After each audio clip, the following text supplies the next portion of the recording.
আবার চলে আসলাম একটি বিয়ে বাড়ির খাওয়া দাওয়া নিয়ে। প্রথমেই পাতে পড়ে গেল স্যালাড, পাঁপড়, ভাত, সঙ্গে ডাল। ডালটা খেতে এত ভালো হয়েছিল, ডাল খেতে খেতে চলে আসলো পনিরের সবজি। পনির আমি অতটা পছন্দ করি না, তাও খেয়ে নিলাম কারণ খেতে খুব ভালো হয়েছিল।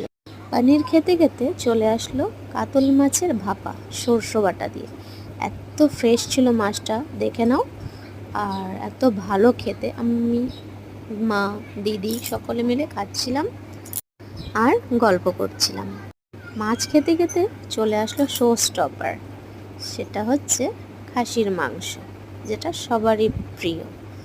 যদিও ডাক্তার বারণ করে, তবু আমরা অনুষ্ঠানে গিয়ে খেয়েই নিই।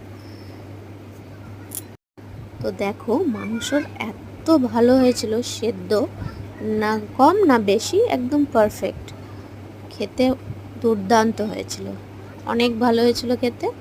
সেটা দিয়ে খেতে খেতে চলে আসলো আমের চাটনি, রসগোল্লা আর সন্দেশ, সঙ্গে আইসক্রিম। এগুলো দিয়েই খেতে খেতে আজকের বিয়ে বাড়িটা শেষ হলো। খুব মজা করলাম। বন্ধুরা, তোমাদের কেমন লাগলো জানাবে।